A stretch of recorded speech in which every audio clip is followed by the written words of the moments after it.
आप सभी को मेरा नमस्कार। मैं अक्षांश बिष्ट, राजकीय इंटर कॉलेज बड़ी टुंडा उत्तरकाशी उत्तराखंड से आज वीर गाथा प्रोजेक्ट में मल्टीमीडिया प्रेजेंटेशन द्वारा महावीर चक्र विजेता तथा अपने आदर्श श्री जसवंत सिंह रावत जी की वीर गाथा प्रस्तुत कर रहा हूं। एक साहसी व्यक्ति वही होता है जो कठिन परिस्थिति में भी हार नहीं मानता।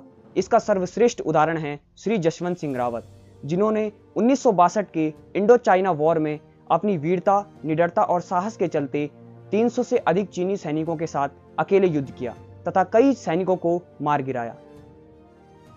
कुछ नाम समय की धूल में खो जाते हैं और कुछ नाम इतिहास में अमर हो जाते हैं। राइफलमैन जसवंत सिंह रावत वो नाम है जिन्होंने बताया कि देशभक्ति सिर्फ शब्द नहीं बल्कि त्याग का नाम है। 19 अगस्त साल 1941 उत्तराखंड के पौड़ी गढ़वाल के बरियून गांव में जन्म होता है एक सच्चे देशभक्त जसवंत सिंह रावत का। इनके पिता गुमन सिंह रावत तथा माता लीला देवी थी। जसवंत सिंह रावत का जन्म ऐसे गांव में होता है जहां श्रम शक्ति के साथ साथ सेना में जाने का जुनून था।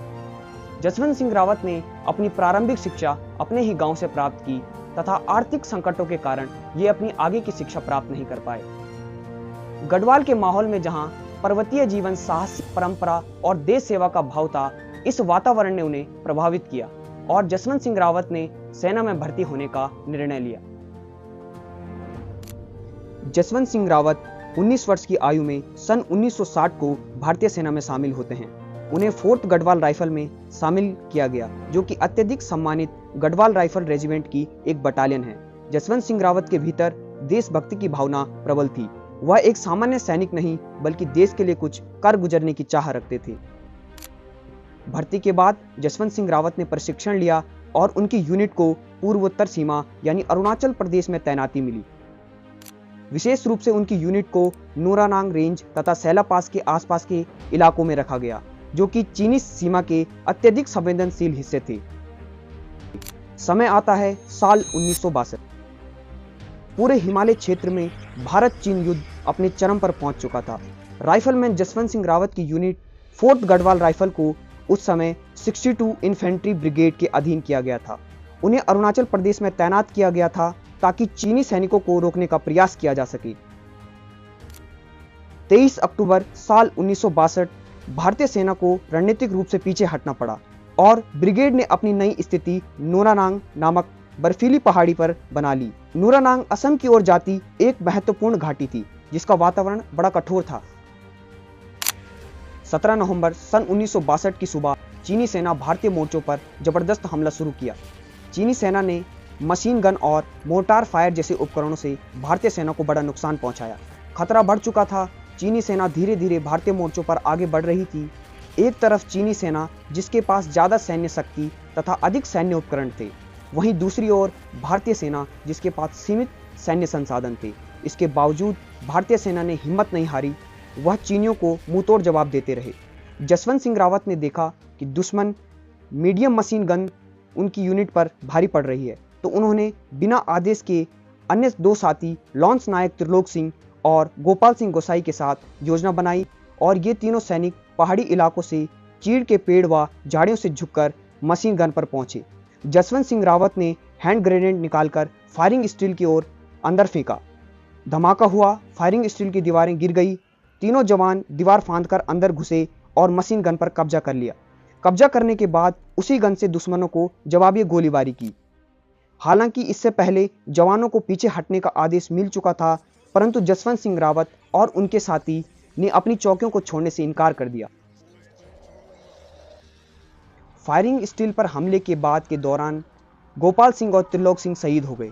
युद्ध और संवेदनशील होता चले गया। भीषण सैन्य मुठभेड़ में भारत के सारे जवान शहीद हो गए। अब बचे थे केवल जसवंत सिंह रावत। इस जवान ने हार नहीं मानी। अपने साहस के साथ लगातार 72 घंटे यानी 3 दिन तक सीमा पर मोर्चा संभाला। उन्होंने झाड़ियों और चट्टानों के पीछे राइफल और हेलमेट रखे जिससे दुश्मनों को भ्रमित किया जा सके। इस योजना ने चीनी सैनिकों को कई समय तक भ्रमित किया। जसवंत सिंह रावत ने कई राइफल विभिन्न दिशाओं में लगाई और मल्टी पॉइंट का भ्रम पैदा किया। इसे मनोवैज्ञानिक युद्ध भी कहा जाता है। माना जाता है कि पास की 2 बहादुर महिलाओं नोरा और सैला ने इनकी मदद की, लेकिन जब चीनी सैनिकों को वास्तविकता का पता चला तो उन्होंने पोस्ट पर भारी हमला किया। जिसमें सैला मारी गई और नूरा को पकड़ लिया गया। अब जसवंत सिंह रावत अकेले ही चीनियों के साथ युद्ध कर रहे थे। वह अपने अंतिम क्षणों तक लड़ते रहे। माना जाता है कि उन्होंने 300 से अधिक सैनिकों को मार गिराया। सारे सैन्य उपकरण खत्म होने के बाद भी जसवंत सिंह रावत लड़ते रहे और अंततः उन्होंने स्वयं को गोली मार दी ताकि दुश्मन उन्हें जीवित न पकड़ सके।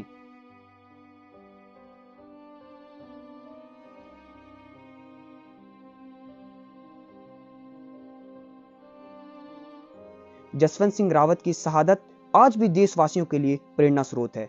वर्ष 1963 में मरणोपरांत जसवंत सिंह रावत को उनकी असाधारण वीरता और साहस के लिए महावीर पुरस्कार दिया गया।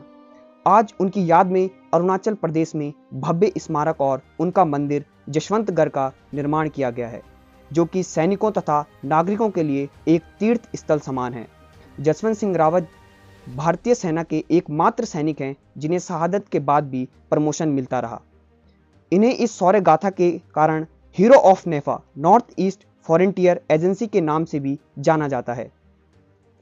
सेना आज भी उनके नाम के आगे शहीद या स्वर्गीय नहीं लगाती, क्योंकि सैनिकों का मानना है जसवंत सिंह रावत आज भी ड्यूटी पर तैनात हैं।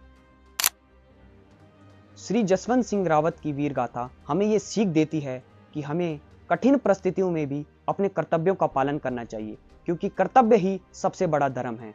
वीर गाथा प्रोजेक्ट का मुख्य उद्देश्य ऐसे वीरों से देशभक्ति की प्रेरणा लेना है।